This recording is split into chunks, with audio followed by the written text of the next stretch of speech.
Não é? Ah, começou a gravar. Bom, bom dia. Hoje é a nossa quarta aula. Na aula passada, a gente estava trabalhando as visões do Brasil, né, o olhar estrangeiro sobre o Brasil, no século XIX. E hoje o tema vai ser a visão sobre o Rio de Janeiro. Então, são três visões, são três formas de representar o Rio de Janeiro. A primeira, no panorama do Rio de Janeiro de 1824, que foi pintado pelo... Quer dizer, não foi pintado pelo Félix Emile Tonet, foi imaginado pelo Félix Emile Tonet. Depois, vou falar também do Debré, que, na verdade, ele vai publicar o livro dele na década de 30. Quer dizer, então, depois desse panorama do Rio de Janeiro de 24 ter sido exposto lá em Paris, haverá essa publicação das gravuras feitas a partir das aquarelas do Debré, 1834, 1835 e 1839, né? Porque são 3 volumes. E, por último, eu vou falar também das fotografias que o Augusto Malta fez no Rio de Janeiro em transformação. Ele vai fazer no início do século XX, já registrando, né, as reformas feitas pelo Pereira Passos no Rio de Janeiro, que são as reformas urbanas que a gente conhece, entrou para a história como a reforma Pereira Passos. Então, vamos fazer o seguinte, eu vou começar aqui a compartilhar com vocês algumas imagens sobre esse primeiro texto da Elaine, tá? Deixa eu abrir aqui.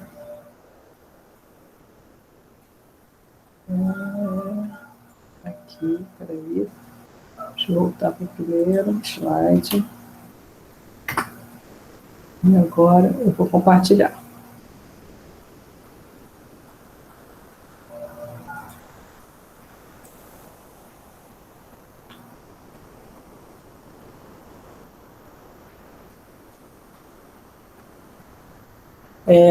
Então, esses slides, inclusive, foram feitos pela Elaine. Ela deixou comigo, porque teve uma das aulas, uma vez, num semestre, a Elaine estava no Rio de Janeiro, e ela veio na minha aula. E ela apresentou esses slides, porque eu convidei, porque a gente estava justamente a falar desse texto dela, e ela estando aqui no Rio, eu convidei ela, ela veio, ela deu a parte da aula. Então, Panorama da Cidade do Rio de Janeiro, de Félix Emile Tonet. Ela é professora da Unifesp, lá em São Paulo. Então, e o que sobrou desse panorama? Sobrou essa gravura. Não reparem, o que acontece? Está escrito aqui, gravado por... É porque ela aproveitou de uma apresentação que ela tinha feito em algum país de língua espanhola, né? Então, às vezes aparece assim, escrito em espanhol.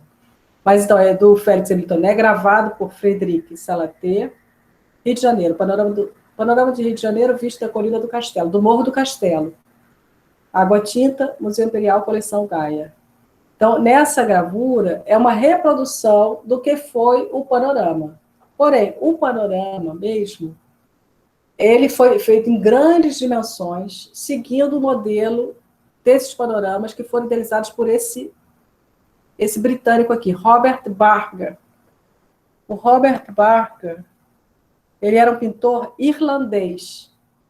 E ele é considerado o pai dos panoramas. Os panoramas foram uma moda que aconteceu ali. O primeiro panorama vai ser ali do finalzinho do século XVIII. Vocês estão vendo aí esse panorama de Edimburgo, 1789, entre 1789 e 90. Também, no caso aqui, também sobrou uma gravura. Mas esses... Deixa eu ir um pouco adiante, depois eu volto aqui. Isso aqui é a imagem... Deixa eu ajustar... Ficou muito pequeno.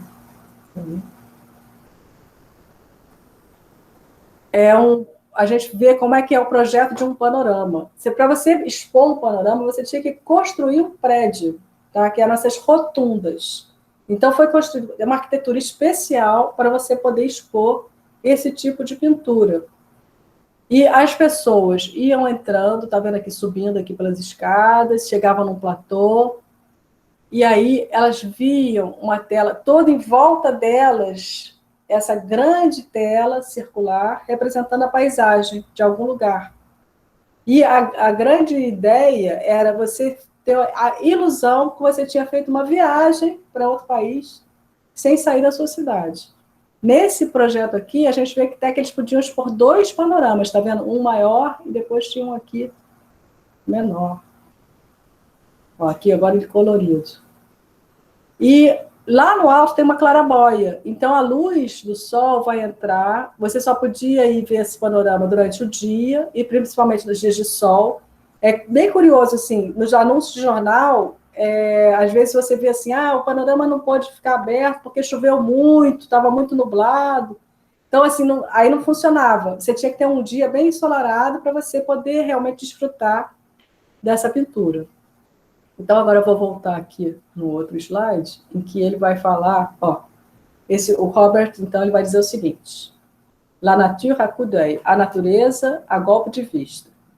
Isso ele vai escrever, então, em 17 de junho de 1787.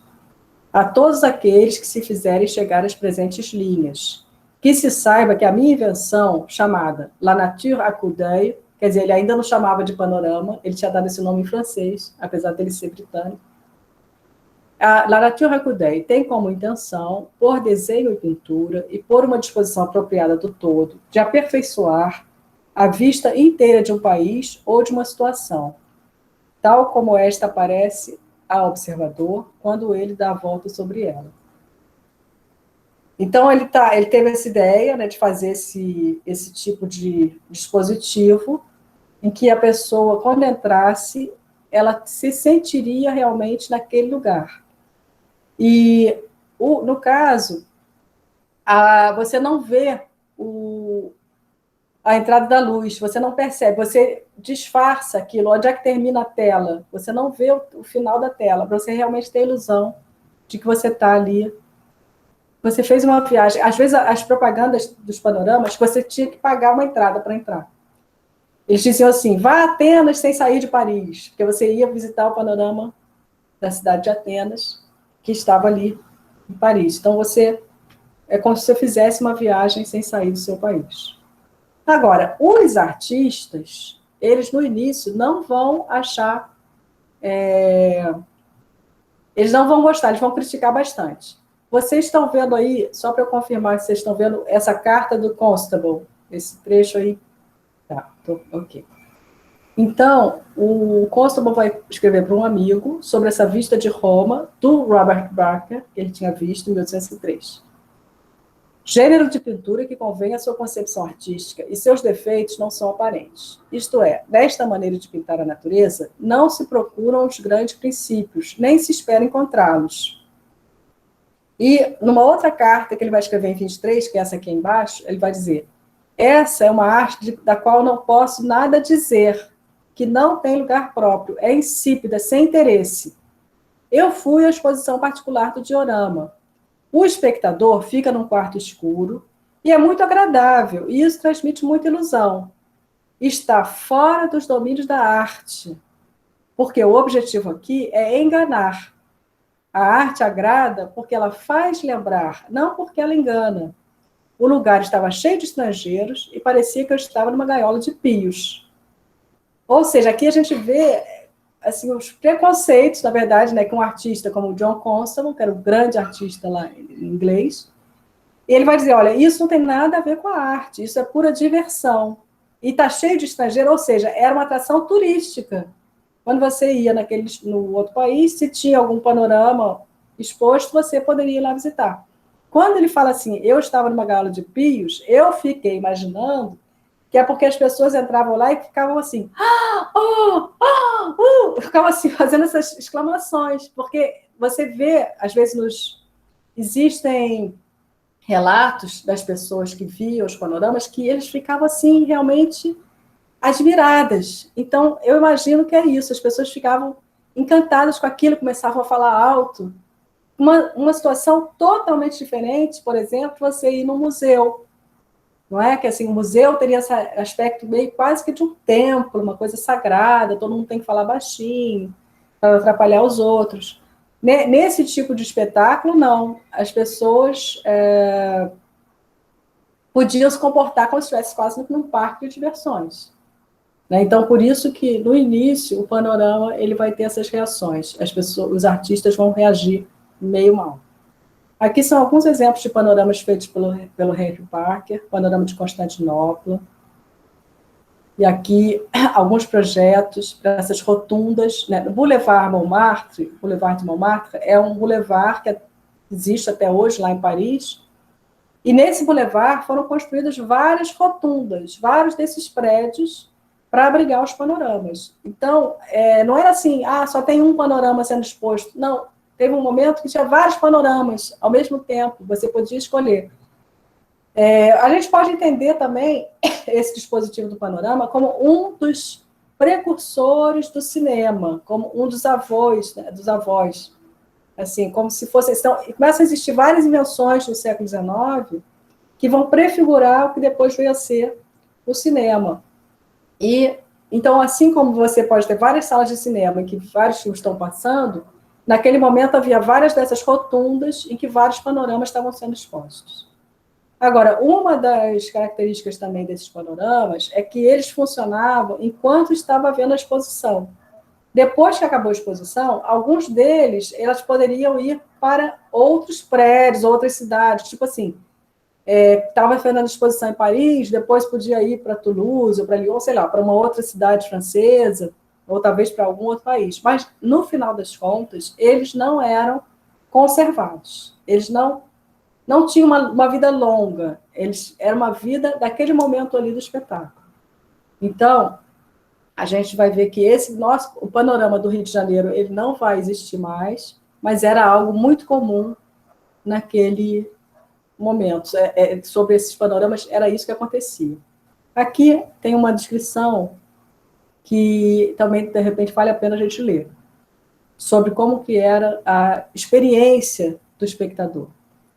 Conduzido misteriosamente sobre o platô central da rotunda, o espectador não podia adivinhar a causa da brilhante claridade que o rodeava, porque tinha uma espécie de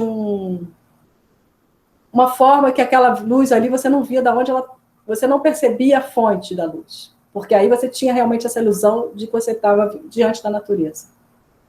Então, não percebendo nem o limite inferior, nem a borda superior do quadro, escondidos à sua vista, isto é, nem o seu começo, nem o seu fim, ele se perdia, por assim dizer, na imensidão que ele não se dava conta. Sob a influência dos meios materiais, dos mais engenhosos, juntos dos mais poderosos recursos artificiais, para dar à ilusão um aspecto de verdadeiro, concebe-se como, na representação dos panoramas, a aplicação destes meios e destes recursos podem produzir os mais maravilhosos efeitos da natureza. Então, assim, apesar daquelas discussões ali que a gente viu que o John Constable estava tendo, né, estava criticando o panorama, e a gente vai ver que também o Reynolds, um outro grande artista inglês também, vai fazer críticas, o público ficava encantado. Aquilo ali realmente foi um sucesso, teve um momento de grande sucesso dos panoramas. Isso aqui que eu acho legal, uma das rotundas do Boulevard des Capucines, era um outro boulevard em Paris, que aqui a gente tem bem a noção de como que eles conseguiam esconder o final da tela. Está vendo? Como se você tivesse realmente subido num lugar de vista, para você ver uma bela vista, e aí tem tipo um telhadinho. Então isso aqui esconde, a tela continua aqui para cima, mas claro que a tela acaba, mas você não vê o final da tela. E a luz que está vindo do sol ilumina aquela tela como se fosse... Você tem a ilusão de que você está diante de uma cena real. Aqui são resquícios de desenhos preparatórios. Eu queria ler, eu vou ler isso tudo, tá? Aqui agora alguns elogios. Pierre-Henri de Valenciennes foi um artista super importante para a pintura de paisagem. Ele vai escrever um tratado sobre pintura de paisagem, vai ser um super influente. E olha o que ele vai dizer sobre os panoramas. Faltava na arte este novo gênero de pintar a vista total, e ele pode acrescentar muito ao progresso do conhecimento. É certo que uma sucessão de quadros desta espécie tornaria mais curioso e colocaria milhares de pessoas a conhecer, sem serem obrigados a viajar, as cidades mais importantes, os portos mais consideráveis e os países mais interessantes, não somente da Europa, mas também de outras partes do mundo. Então, é o que eu estava comentando aqui. Você viaja sem sair da sua cidade. Você vai ver um panorama, é como se você tivesse ido para um outro local. E houve também gente que começou a ter umas ideias assim, a gente tem aqui um Museu de Arte Asiática, então vamos colocar ao lado do Museu de Arte Asiática um panorama com uma vista de uma cidade da Índia ou de uma cidade da China. Agora a gente aqui tem um outro museu que é de um outro tipo de arte, e a arte japonesa, sei lá, e eu coloco uma vista do Japão. Então eles começaram a pensar isso, como se fosse um complemento, como se os panoramas também pudessem ter essa função didática, e não apenas uma função de entretenimento. E o panorama do Rio de Janeiro, esse de 1824, ele se encaixa nisso, nessa concepção de você poder conhecer uma cidade, no caso o Rio de Janeiro, que pouquíssimos europeus poderiam ter essa condição de vir pessoalmente para conhecer, mas eles poderiam, de Paris, visitando esse panorama, ter uma noção do que era a cidade do Rio. E ele vai ser bastante festejado. Esse vai ser o primeiro panorama do Rio de Janeiro exposto fora do Brasil. E, de fato, assim, o primeiro que existiu. Depois haverá outros panoramas do Rio de Janeiro, tá? Inclusive, no final já do século XIX, o Vitor Meirelles vai fazer também um panorama do Rio de Janeiro. Esse panorama do Rio de Janeiro feito pelo Vitor Meirelles, a gente tem registros de que, além dele colocar a tela, ele colocou passarinhos. Então, você entrava lá dentro e tinha passarinhos voando e cantando, provavelmente. Então, você acrescentava esse... Para você ter mais ainda a ilusão de você estar numa paisagem real, houve esse recurso de colocar os passarinhos. Nesse aqui de Paris, eu acho que não teve isso, não. Tá. Isso aqui é o seguinte. Notícia histórica e explicativa do panorama do Rio de Janeiro, por Hippolyte Taunay e Ferdinand Denis, 1824. Esse folheto, essa notícia histórica, fazia parte da visita ao panorama. Então, as pessoas que estavam em Paris, né, os parisienses, os estrangeiros que iam visitar o panorama do Rio de Janeiro, eles também recebiam esse folheto. E nesse folheto, eles iam ter várias informações sobre o Brasil, não apenas sobre o Rio de Janeiro, mas sobre o próprio país. E a gente percebe no texto desses dois que eles estão querendo incentivar que os europeus migrem para o Brasil, ou pelo menos que vão ao Rio de Janeiro, venham conhecer o Brasil. É quase que uma propaganda do país. 1824, 2 anos antes, o que tinha acontecido? A independência. Né? 1822, independência do Brasil. Então, em 1824, esse panorama, feito assim, 2 anos depois da independência, ele também era uma forma de falar do país, falar assim, olha só, nós somos aqui esse novo país independente, nós queremos fazer parte dessas nações civilizadas, estamos aqui, venham, conheçam-nos, né? Era uma forma de você se fazer conhecer. Aqui ela deixou em francês, mas eu posso traduzir algumas partes, que é justamente dessa notícia histórica, né? Rio de Janeiro, capital do Brasil, se encontra situado imediatamente sob o Trópico de Capricórnio. É a cidade mais rica e a mais importante da América do Sul. A gente pode avaliar, calcular a população do Rio em 130 mil habitantes, entre os quais deve-se contar 80 mil indivíduos de cor, quase todos escravos. Aqui foi um exagero, aparentemente. Assim, historiadores vão dizer que esses dados aí não estão muito corretos. Nota-se todas as nuances que pode oferecer a mistura de europeus com os negros e com os índios.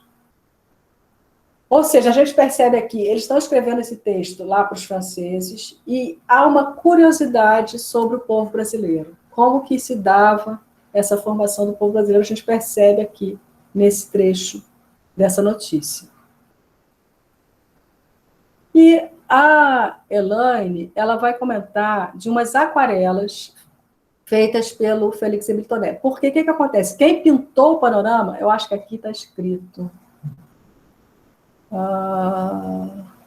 Aqui não está escrito, mas está escrito depois dentro do texto que quem pintou era um outro pintor, era o francês Romy. Deixa eu pegar aqui o nome dele direitinho. O panorama. Guillaume Frédéric Rony, a partir dos desenhos do Félix Hamiltoné. Então, foi esse francês que organizou essa feitura do panorama. E, normalmente, não era uma pessoa só que pintava, porque essas telas imensas, você tinha uma equipe, uma grande equipe para fazer isso. E as aquarelas que teriam servido de base para você fazer a pintura do panorama foram as aquarelas, pelo menos assim é a hipótese mais provável, que é defendida pela Elaine. Inclusive porque nesse texto aqui dessa notícia, eles falam o Hippolyte, que era também filho do Nicolas Antonet, como o Félix Hamiltoné. Então, são dois filhos do Tonet.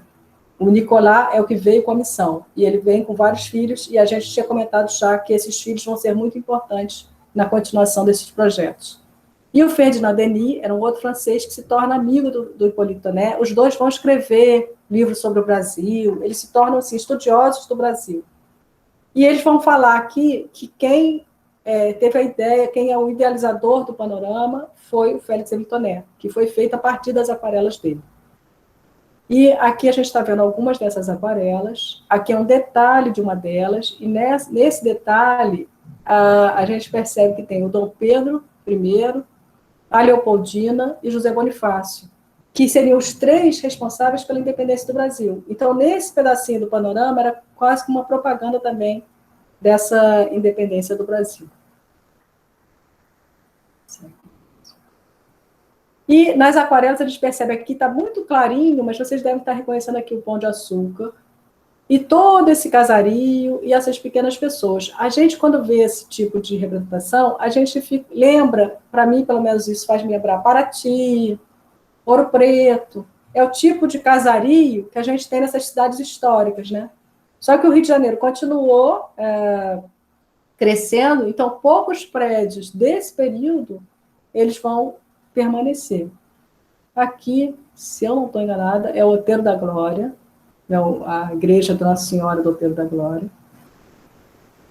E aí aqui continua, aqui, ó, o Morro do Corcovado, o centro da cidade. Acho que aqui é a igreja de Santa Luzia, mas dá para, depois com calma, quem quiser, consegue ir identificando. Agora, isso tudo, é claro, está totalmente modificado. E a gente vê, no meio de tantas dessas casas, né, esses telhados vermelhos, algumas torres, que são as igrejas. Então, os prédios que mais se destacavam, nesse momento, eram as igrejas. Aqui uma outra visão. Aqui é do Paço, ó, aqui é a praça, a atual Praça 15, né, era o Largo do Paço, o Paço. E depois via-se a Baía de Guanabara, com os vários barquinhos, e com as ilhas. O que é curioso é que esse panorama ele vai atrair muito o público francês. Os franceses vão comentar muito, vai ter várias notícias nos jornais. Só que o que os franceses vão achar, assim, as críticas que vão aparecer nos jornais, eles vão dizer o seguinte, que os efeitos da natureza são muito bem feitos, mas que a arquitetura, eles vão achar a arquitetura do Rio de Janeiro muito tímida, muito acanhada. Eles não vão gostar da parte urbana. Eles vão dizer, a natureza é incrível, essas montanhas, enfim, toda essa parte da natureza, mas a parte da arquitetura, eles vão dizer que existem pouquíssimos monumentos apreciáveis. Isso eu acho que vai ficar, de alguma forma, marcado na memória desses brasileiros que estão lendo essas notícias, e isso vai se tornar uma aspiração da elite brasileira de que você tem que criar prédios que sejam marcos, que impressionem, monumentos, e não contar apenas com a beleza natural, porque a beleza natural foi sempre um orgulho assim, dos brasileiros. Talvez até por conta dessa admiração que veio da Europa. Então, assim, o olhar do outro sobre o país, você acaba também absorvendo aquilo. Como sempre foi decantada a beleza da natureza brasileira, isso foi sempre um motivo de orgulho nacional. Mas a arquitetura, nesse momento, eles vão quase que tem uma vergonha de uma arquitetura muito pobre. Ah, aqui uma curiosidade. O Edouard Manet, né, o pintor francês, que faz ser amigo dos impressionistas, o Edouard Manet, antes dele se tornar pintor, ele esteve no Rio de Janeiro, porque ele fez uma viagem, ele estava ingressando na Marinha Francesa, ele acaba não seguindo essa carreira, né, da Marinha, ele vai se tornar pintor. Mas nesse período, ele bem jovenzinho, ele está no navio da Marinha Francesa, e ele esteve no Rio de Janeiro, e ele vai escrever cartas para a mãe dele. E ele vai contar sobre o Paço Imperial. Ele diz que é uma bicoque, em francês ele fala isso, bicoque, que seria tipo assim, quase uma cabana. Ele diz assim, quando eu vi o palácio do rei, eu fiquei espantada da simplicidade dessa arquitetura. Porque se você comparar essa arquitetura de origem portuguesa com a arquitetura, por exemplo, do Palácio de Versalhes, na França, é um contraste muito grande, né? A riqueza que eles conheciam lá dos palácios na França era muito maior do que o nosso Paço Imperial. Que tem um outro lado que, de repente, seria essa arquitetura portuguesa, que às vezes também recebeu um apelido de arquitetura chã, como se fosse uma arquitetura voltada para o chão, assim, muito sem grandes voos ornamentais. Tem uma certa simplicidade que vai ter uma beleza também nessa simplicidade. Deixa eu ver aqui se esse panorama do Rio de Janeiro chama multidões e excita vivamente a curiosidade pública. Os eventos que esse novo império foi palco, aqueles que devem ainda acontecer, dão um interesse poderoso à sua disposição. Isso é um trechinho que sai nesse jornal, Le Constitutionnel, 1º de junho de 1824. Depois esse outro trecho. Não sabemos ao certo como elogiar um panorama. Em um quadro, pode-se louvar uma composição, o desenho colorido. Admira-se o talento do pintor e os felizes artifícios do pincel, que produzem sobre a alma os efeitos da natureza. Mas nunca há ilusão. Um quadro que se vê é a arte que se admira. E se admira tanto mais quanto melhor se compreende os segredos. Não é assim com o panorama, que se criticaria com os termos consagrados às obras-primas da pintura. Não se trata aqui de celebrar o desenho ou o colorido, ou de julgar uma obra de arte. Pois, se a arte se mostra, ela subtraiu o seu objetivo, e o elogio do quadro torna-se a sátira do artista. Não é preciso, portanto, zombar do pincel de Messier Romy, mas se maravilhar dos prodígios de sua varinha, que transportou ao Boulevard des Capucines, numa rotunda de 100 pés de diâmetro, a cidade do Rio de Janeiro, com suas montanhas, seus mares e seu belo céu. Então, aqui, de novo, a mesma ideia de que não se trata de uma pintura que você vai reconhecer como uma pintura. Se trata de um artifício que você vai se acreditar transportado para a cidade do Rio de Janeiro, nesse caso. E aí começa a descrever a cidade. Eu posso, depois, se vocês quiserem, deixar esse PDF no Classroom, porque aí vocês podem, depois, quem quiser, ler com calma todas essas críticas. Aqui eu vou ler só esse pedacinho. Ó. Seria ridículo descrever a cidade do Rio de Janeiro. É estranho que eles não falam, às vezes não está escrito Rio de Janeiro, eles colocam Rio de Janeiro. A cidade do Rio de Janeiro, as pessoas que podem vê-la, ou que a viram. Seria ridículo, impossível descrever o país que rodeia. Combinar-se-iam em 100 maneiras as palavras beleza, grandeza, majestade, magnificência, sem lhe fazer ver, sem lhe fazer sentir, sem lhe fazer compreender. É preciso ir, pois tudo isso é apenas um panorama. É preciso ir, ver um dos mais belos panoramas que já foram oferecidos aos nossos olhos. Então, a gente vai vendo aí quase que um imaginário, né, dessa cidade do Rio de Janeiro, que vai se criando e vai se fortalecendo com esse tipo de crítica e com o próprio panorama. Deixa eu pular aqui alguns. Vou ver aqui são outros desenhos. Só uma curiosidade, tá? Não sei se é ruim ou se é bom, mas enfim, agora já comecei a contar, vou contar. A primeira vez que eu fui a Paris, e eu subi na Torre Eiffel, aí eu estava com, na época, meu namorado, hoje em dia, meu marido. E a gente ficou falando assim, mas o Rio de Janeiro é muito mais bonito. A gente viu Paris de cima, assim, e começou a comentar assim, o Rio de Janeiro é muito mais bonito. Do nosso lado, tinha um casal de paulistas. E eles falaram, mas que bairrismo! Assim, eles escutaram a gente falando isso. Porém, é claro, né, você tem uma cidade com mar, com montanha, é diferente. A beleza de Paris, claro, tem o Rio Sena, tem a arquitetura, vai ser super importante, né, numa cidade assim. Mas no Rio de Janeiro é a própria natureza. Realmente, assim, não tem como competir com a beleza natural. Então, fechamos os parênteses aqui do meu pequeno comentário. E o que eu vou falar agora são sobre essas vistas feitas pelo Nicolas Antonet, né? Que a Elaine ela vai comentar o seguinte, que já nas pinturas do pai do Félix, Émile Antonet, você tinha essa noção de um panorama, de um tipo de pintura que caberia para fazer um panorama, porque eles são vistas tiradas do alto.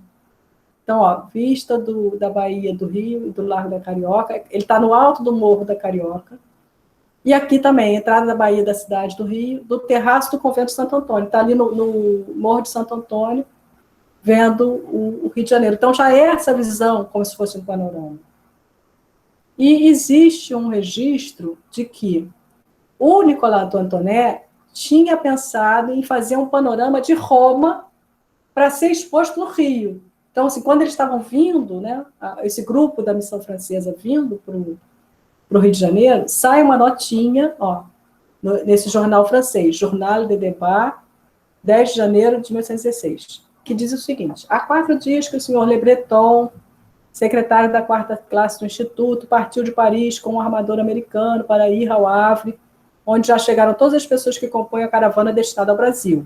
Ele se propõe, chegando ao Rio de Janeiro, a construir um panorama representando a cidade de Roma, e alguns estão acompanhados de suas famílias. Então, existe essa hipótese de que já, ainda quando eles estavam para vir para o Rio, os franceses, sobretudo Nicolas, porque tem esses estudos aqui da vista de Roma, que ele teria esse projeto de vou montar um panorama da cidade de Roma, no Rio de Janeiro. Só que chegou aqui, acho que não teve condições.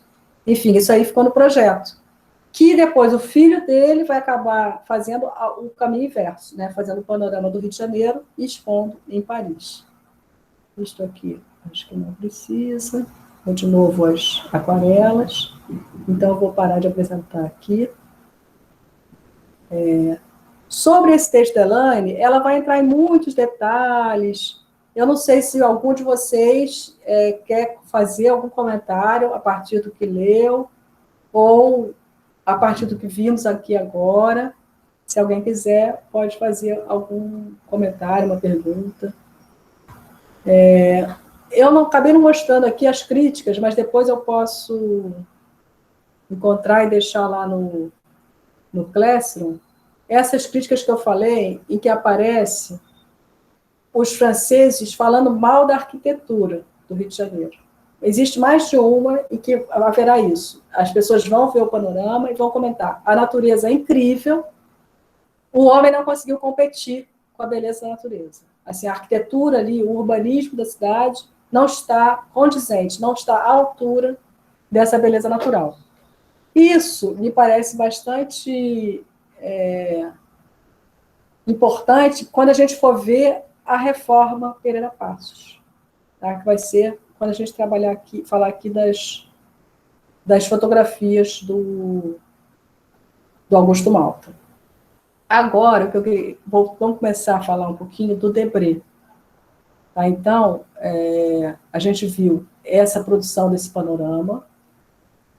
São 3 coisas diferentes, na verdade, assim, são 3 mídias diferentes que tratam do Rio de Janeiro nessa aula de hoje, né, que eu estou trabalhando. Primeiro, essa grande pintura, esse panorama, que precisava de ter um prédio para ser exposto.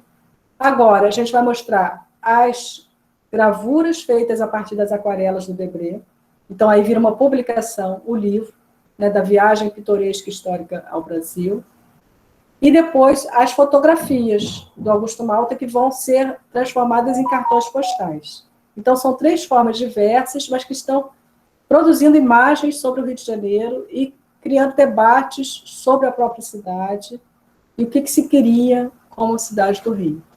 Então, agora eu vou abrir uma outra apresentação. Deixa eu ver aqui. Ainda não está aberta aqui na minha... Vou ter que abrir direto. Espera aí. Vamos lá. Aqui. Imagens. Tab 2.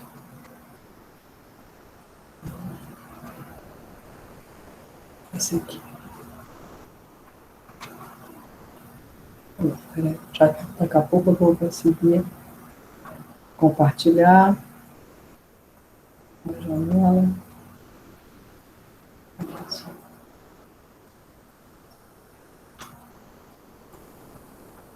Bom, então, agora vocês estão vendo aí, um texto, é o PowerPoint que eu preparei a partir do meu texto sobre a produção e recepção de imagens do Rio de Janeiro, os casos de Debré e Augusto Malta, que foi publicado nessa revista, né?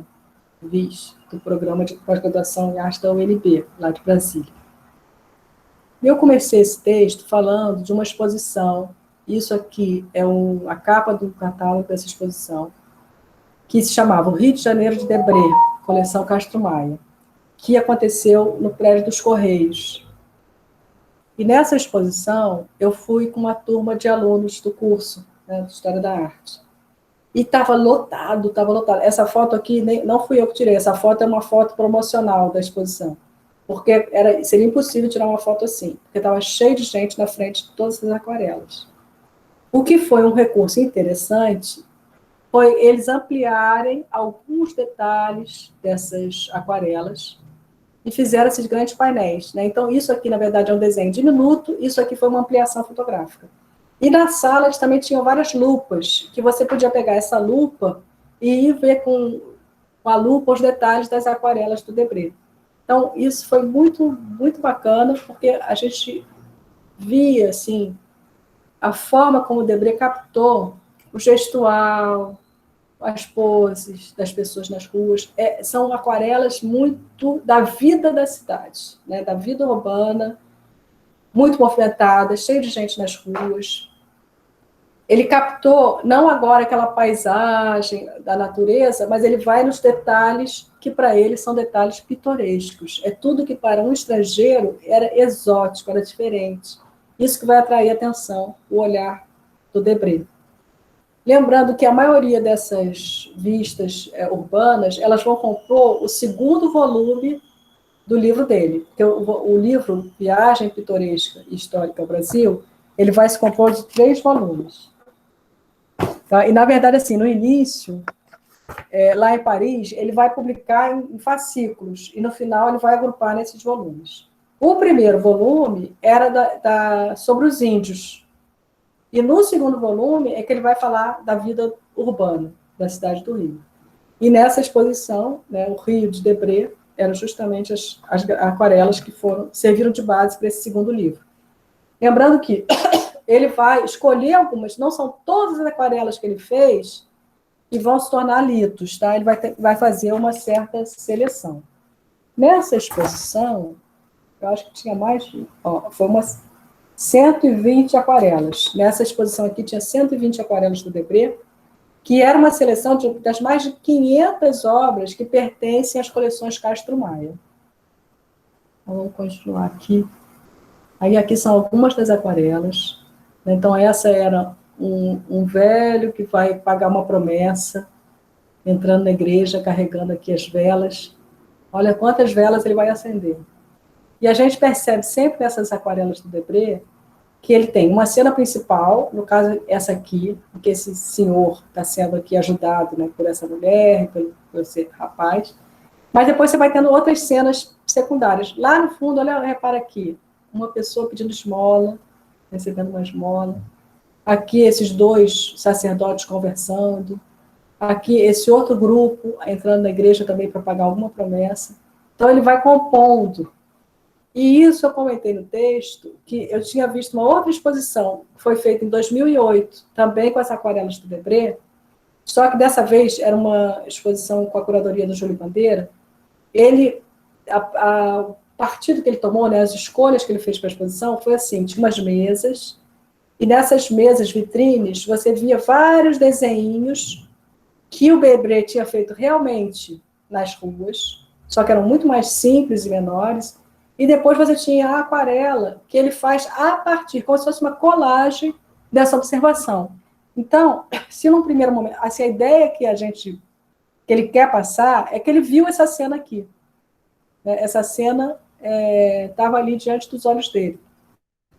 Mas a gente sabe, por essa outra exposição, chamou atenção para isso, como isso tudo é uma composição. Ele parte da observação e depois ele compõe a cena da aquarela. Aqui uma outra também aquarela desse tipo, é o vendedor de flores, e aqui também era vendendo lasquinhas de coco. Não existe mais isso, né? Acho que nunca mais vi isso sendo vendido assim, lasquinhas de coco. E as flores na porta da igreja. Essa é muito interessante, que são os barbeiros no Largo do Paço. Então, eles estão ali fazendo a barba, cortando o cabelo, sentados ali no meio da praça. Aqui, no fundo, tem duas personagens jogando algum jogo. Então, você vai sentindo assim, ele consegue criar uma pluralidade de cenas acontecendo ao mesmo tempo. Você se sente realmente transportado ali.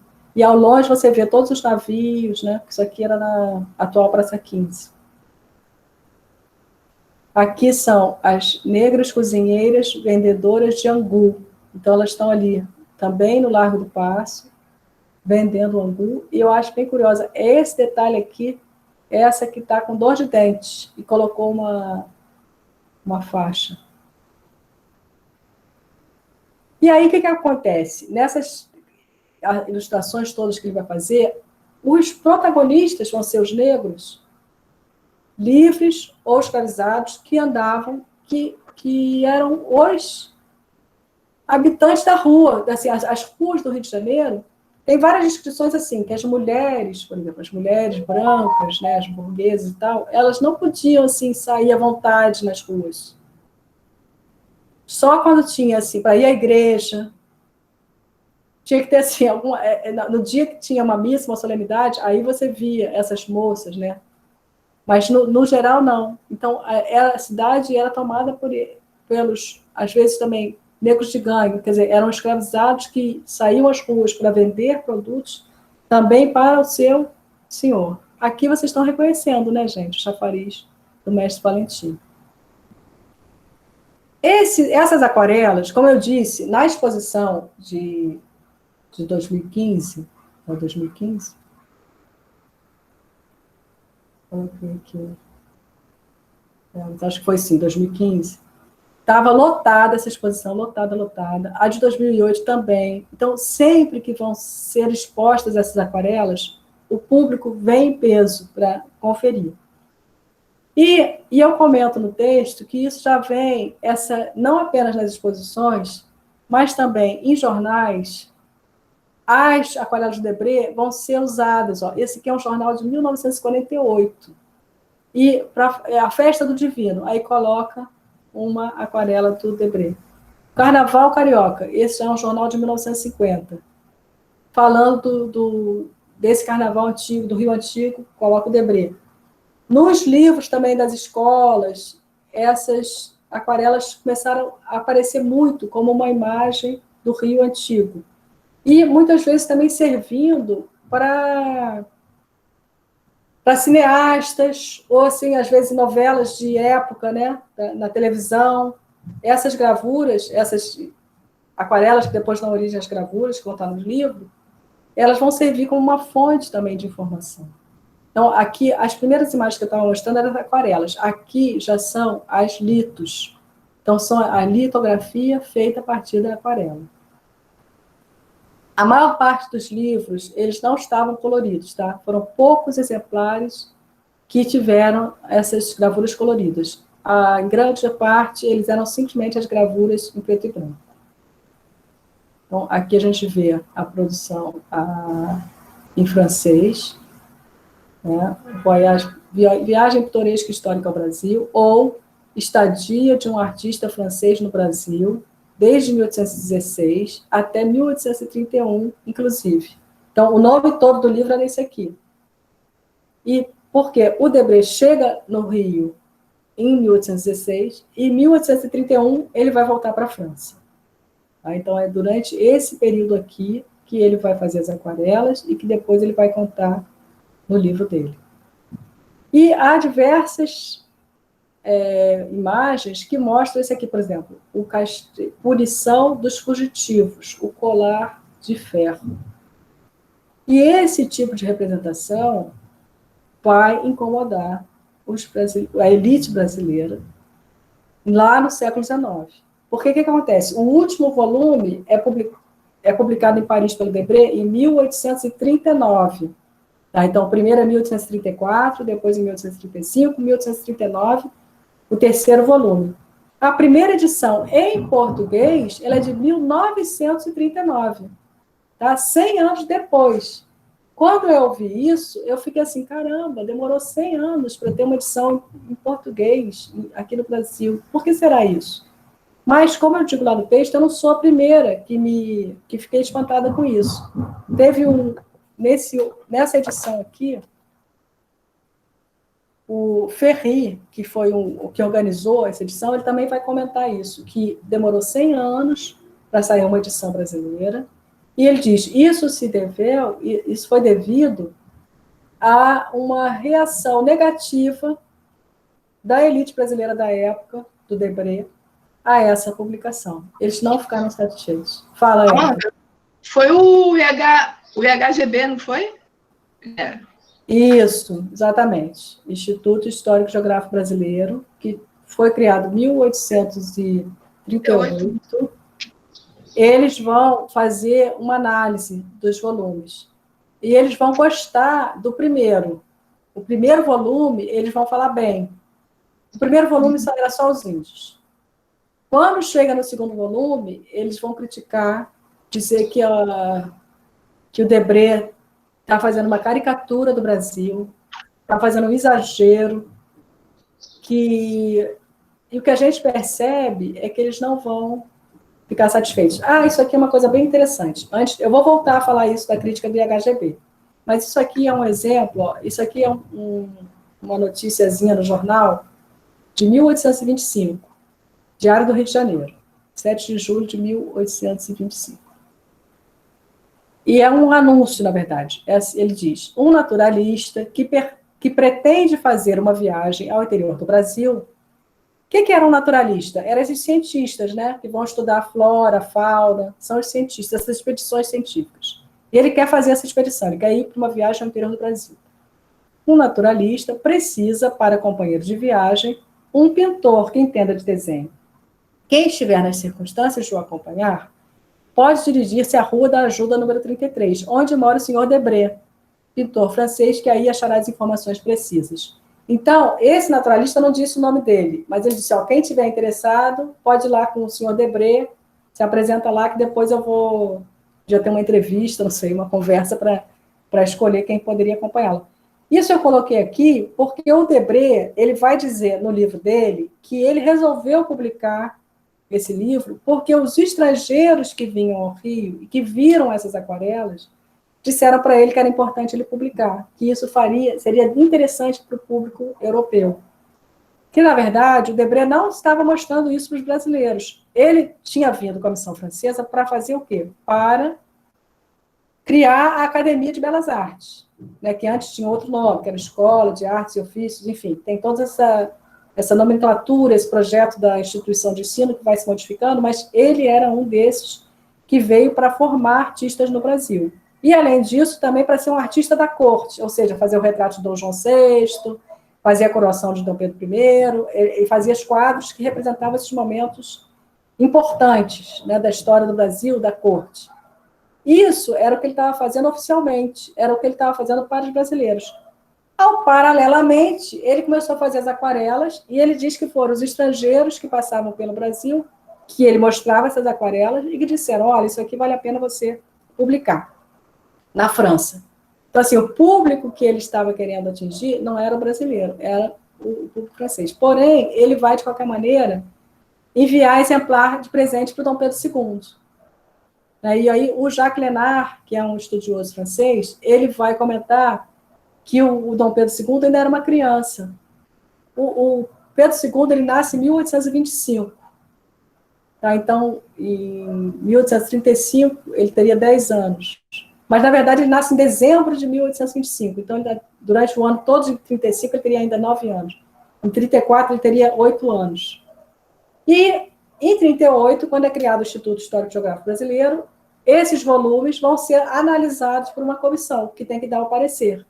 E, nesse parecer, eram dois, não sei se eu coloquei o nome deles aqui, mas eu tenho o nome deles anotado.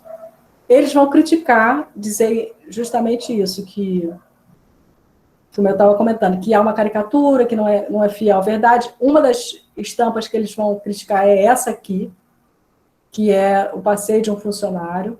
E eles vão dizer que jamais sairia a mulher grávida, assim. E eu acho uma coisa bem curiosa também, que é essa fila, né? Eles saindo em fila. O Debré diz que tinha uma ordem, que era o senhor da casa, depois a filha mais jovem, a filha mais velha, a senhora, depois a sua mucama, depois os escravos. Enfim, tinha uma fila aqui para sair a passeio. E o pessoal de HGB vai dizer que isso aqui é totalmente ridículo, que isso não acontecia mais. Pode ser que isso acontecesse algum dia, mas que isso não existia. E há outras que vão incomodar muito, são essas duas aqui. Essa que é do Mercado do Valongo, que mostra esse branco, o vendedor de escravos, todo recostado aqui na sua cadeira de espaldar, alto, bem barrigudo, e os negros esquálidos, sentados nesses bancos. Então, assim, realmente é um contraste, né, que o Debré está colocando aqui, e mostrando essa crueldade, essa situação do mercado de escravos. E a outra que eles vão reclamar demais é essa, que aparece o feitor punindo o escravo. E tem também uma segunda cena aqui ao fundo, que também é outro castigo. E eles vão dizer que o Debré pode ter, se ele viu isso, era uma coisa muito rara, que a maior parte dos proprietários não eram assim cruéis. Enfim, eles vão fazer todo um comentário sobre isso. Nos jornais também, vão sair notícias sobre esses. Em 37 sai esse artigo no Jornal dos Debates, aqui no Brasil, e que vai falar, que ele vai elogiar o primeiro volume, que é dos selvagens, dos indígenas, e depois só vai fazer esse comentário. Contém o segundo volume, os costumes e usos do povo, alguns dos quais, com o progresso da civilização, vão desaparecendo. Eles não querem, porque quem escreveu esse artigo aqui era um amigo do Debré, era o Gonçalves Magalhães, era um amigo do Araújo Porto Alegre, que foi discípulo de Debré. Então, ele não quer se adiantar muito, ele fala rapidamente. Então, ele diz assim, costumes e usos que, com o progresso da civilização, vão desaparecendo. Então, assim, nós estamos nos tornando civilizados. A gente não quer que essa imagem do Brasil apareça. Eu vou parar aqui um instante esse slide para mostrar uma outra imagem, que é a seguinte. Peraí. Tem que achar aqui. Eu pensei que vocês tinham sumido para mim, eu não estava mais vendo vocês, pensei que eu tinha desligado, mas agora eu vi que está todo mundo aí.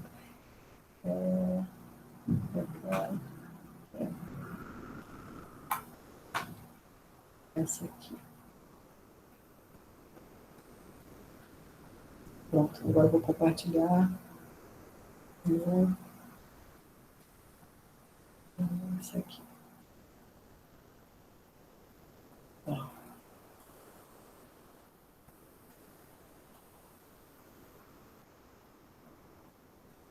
Esses pareceristas, aqui tem o nome deles, era Bento da Silva Lisboa e Ataíde Moncorvo.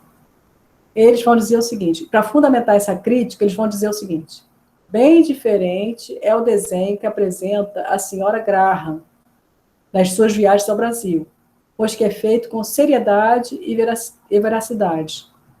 Eles assim se referiam ao desenho da autoria do inglês Augusto Earle, que também mostra o Mercado do Valongo, e que foi publicado no livro da Maria Graham. E é esse aqui. Então, nesse desenho, a gente quase que... A cena da venda de escravizados, ela se dilui. Tem essas duas senhoras aqui no balcão, tem várias coisas acontecendo, tem muita cachorro, enfim, tem tantas coisas aqui que aquela cena se dilui. Enquanto que na gravura do Debré, é crua, né? E eles vão dizer que isso aqui não é, a verdade. Deixa eu parar aqui de novo e voltar lá no primeiro. Esse aqui eu posso fechar. Esse aqui que eu quero. Deixa eu ver.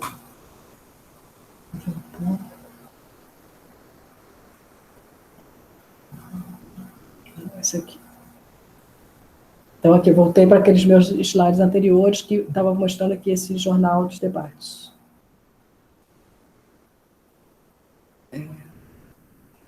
Esse tipo de civilização, né, que eles se referem aqui, o progresso da civilização que está acontecendo no Brasil, segundo eles, ali no meados do século XIX, é esse progresso da civilização que os brasileiros, o Rio de Janeiro, vai almejar no início do século XX. Então, já sob o regime republicano.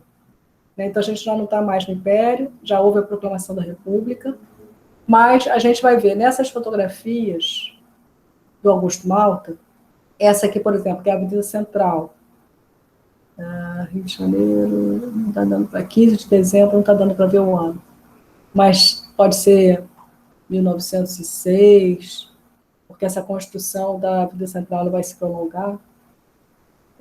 A gente vê os prédios ainda em construção, a avenida já totalmente aberta, né? Era bem curioso, né? Hoje em dia é a Avenida Rio Branco.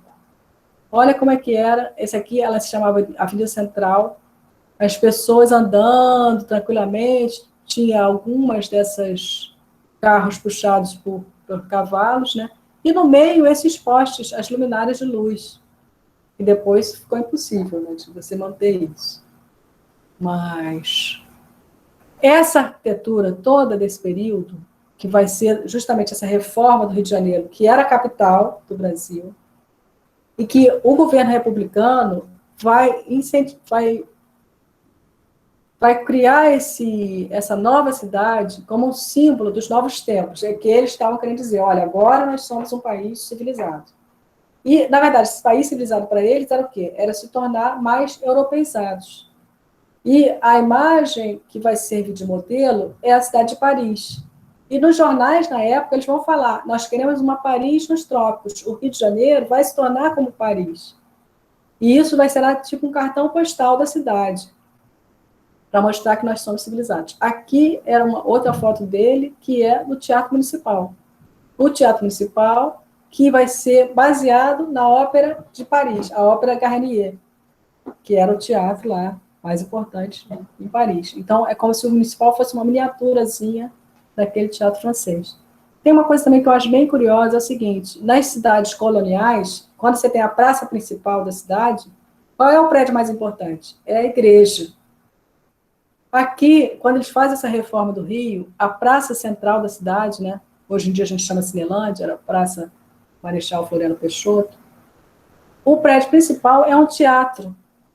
Então, já não é mais o poder da igreja que eles estão colocando no lugar, mas as artes estão a serviço também desse poder do Estado. É um símbolo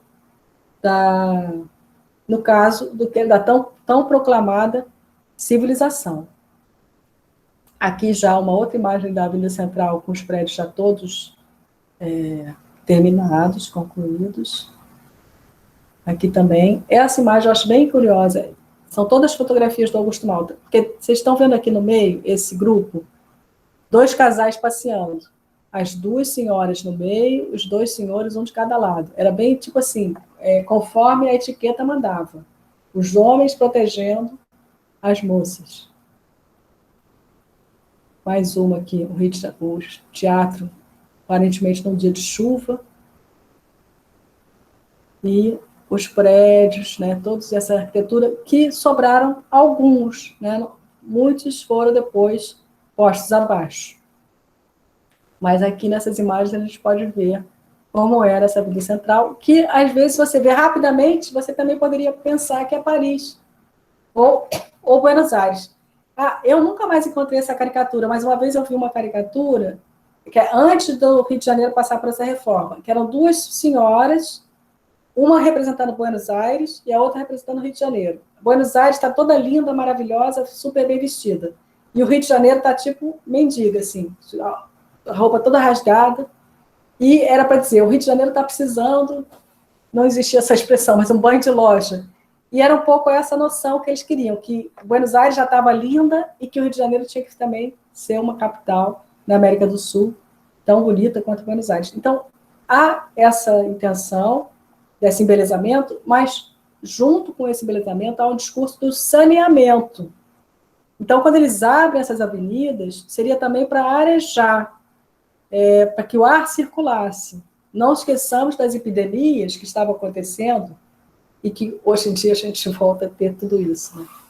Mas esse início do século XX vai ser um momento também de combate à malária, combate à febre amarela, combate aos mosquitos.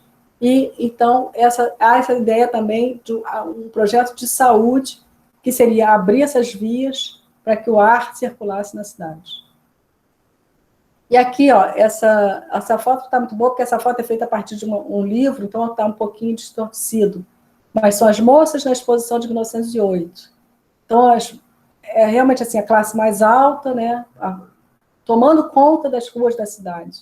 Então, aparentemente, assim, que a gente ouve falar é que com essa reforma do centro do Rio de Janeiro, as famílias burguesas e tal, eles começam a fazer os passeios, né? Sair para passear se torna um programa, enquanto que antes você ia para o teatro, ou você ia para a igreja, ou você recebia as pessoas nas suas casas, cada um na sua casa. Aqui não, começa a ter essa vida das ruas, que antes, a gente viu que tinha a vida das ruas no Debré, só que não era das elites. Quem estava nas ruas são esses populares. Agora, isso aqui é o seguinte, também é foto a partir de um livro, mas o Augusto Malta, ele, além de fazer essas fotos, que ele vai trabalhar como fotógrafo oficial para a Prefeitura do Rio, e principalmente a ideia seria ele registrar a mudança da cidade, né, como que a cidade ficou diferente, e também ele tinha que fotografar os prédios que seriam demolidos, que iam ser demolidos. Então, essa aqui é um tipo de fotografia dessa. Esse prédio vai ser demolido. Ele vai lá e tira a foto.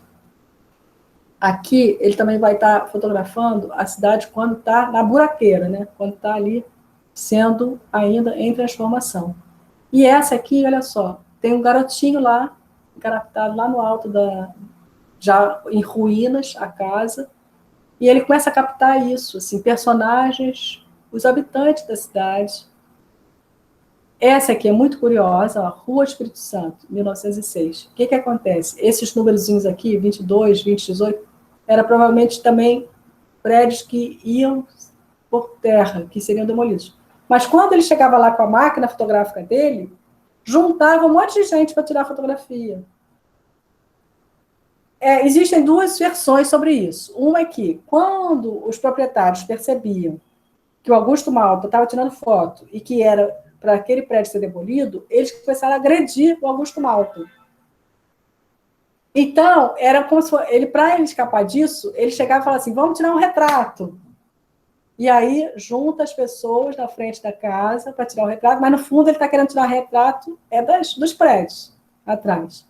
Mas as pessoas vinham. Outra hipótese que me parece chegava um fotógrafo, o povo vinha atrás, começava a juntar atrás. Tipo quando tem na televisão RJTV, e aí junta um monte de gente atrás para aparecer, para ter o seu registro. Talvez seja isso também, uma vontade de que sua imagem fique, né, preservada. E, de fato, ficou preservada. Então, tem essas cenas que ele tira aqui, por exemplo, você vê os trabalhadores ambulantes, que estão ali, e também, outro junto, várias pessoas aqui na frente das casas que iam ser demolidas. E a série dos quiosques. Ele vai fazer uma série de fotografias desses quiosques que o Pereira Passos detestava. O Pereira Passos queria acabar com os quiosques, mas ele não vai conseguir. Só numa gestão posterior, o prefeito seguinte que consegue retirar. Hoje em dia, acho que existe um quiosque para contar a história, só para mostrar como é que era, lá no centro do Rio.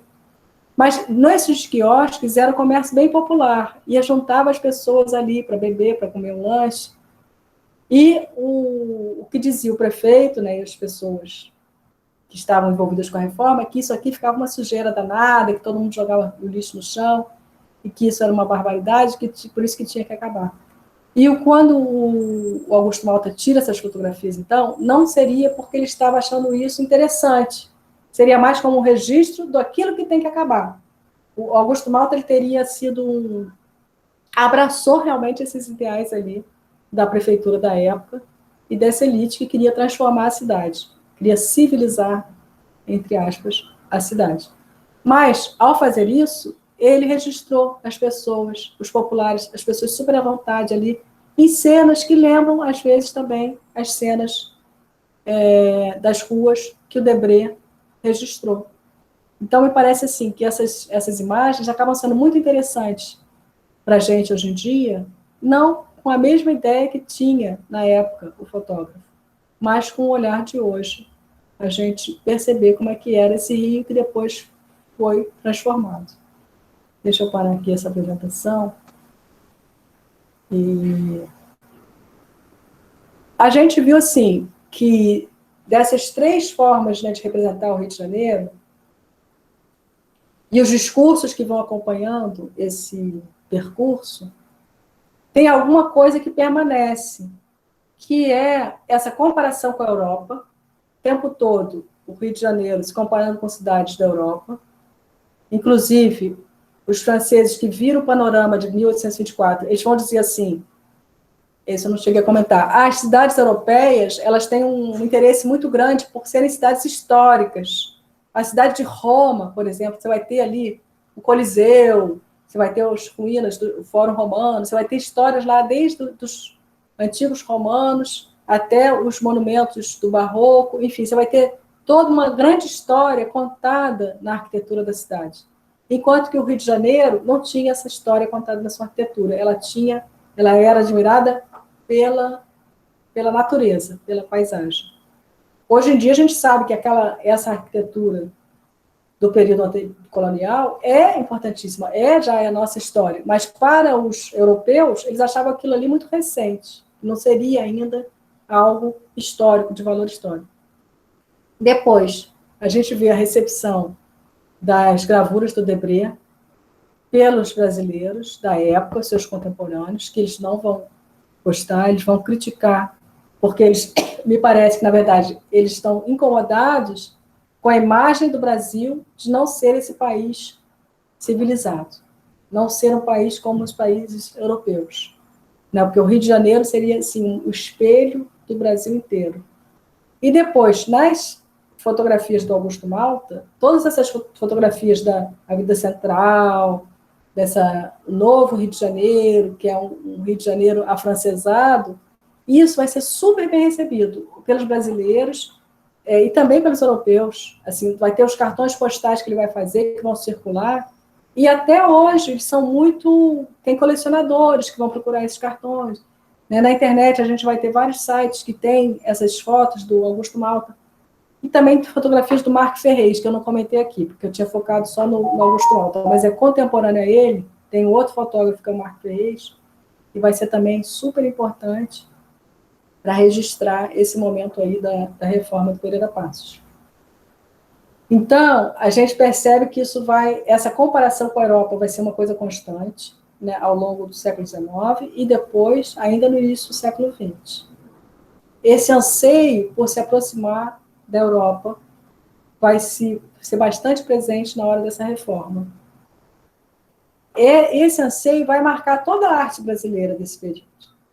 Assim, acho que a vontade de se distanciar, de ter uma individualidade realmente brasileira, ela vai se apresentar como um valor, né, a nossa diferença, o fato de nós sermos diferentes, isso vai se tornar um valor, algo elogiado, só a partir de fato com os modernistas. Apesar dos brasileiros do século XIX eles terem uma busca de uma identidade nacional, e vão ter na figura do índio, e mesmo na natureza brasileira também, eles vão ter motivos de começar a buscar essa identidade, o que eles querem é que o Brasil seja uma civilização como as europeias. Eles querem fazer parte dessas nações civilizadas, que era o que eles entendiam como o maior valor. Então, eu acho que assim, nesse panorama, a gente pode ir percebendo como que a cidade do Rio de Janeiro vai ser o foco desses debates todos. E a outra coisa que eu acho interessante de perceber também é como que um artista faz uma imagem para um certo público. Tipo assim, o Debré fez as suas aquarelas pensando no público europeu. Só que essas aquarelas elas vão durar muito mais do que ele, né? Já o Debré morreu há muito tempo, mas as suas aquarelas estão aqui vivas. E o público mudou, né? Então, assim, ao longo do tempo, esse público mudou. Hoje em dia, quem é o público mais interessado nas aquarelas do Debré? Nós, brasileiros. Porque aquilo está falando de uma história nossa. E, no caso do Augusto Malta, ele também, quando ele faz algumas das fotografias dele, aquelas dos quiosques, da população em frente das casas, ele não estava muito interessado naquele rio que estava sendo demolido. Ele achava bom aquilo estar sendo demolido para se criar uma nova cidade.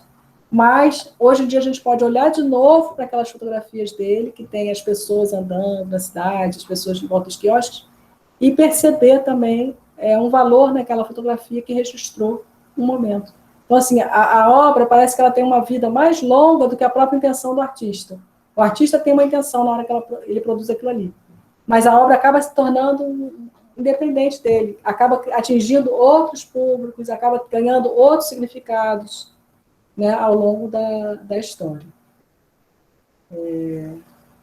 Agora, eu não sei, gostaria talvez de ouvir alguns, quem quiser falar um pouquinho, e depois a gente pode falar também do trabalho, né, esse formato aí do Padlet. Alguém gostaria de falar, fazer uma pergunta, ou eu encerro aqui a gravação e a gente continua sem a gravação também.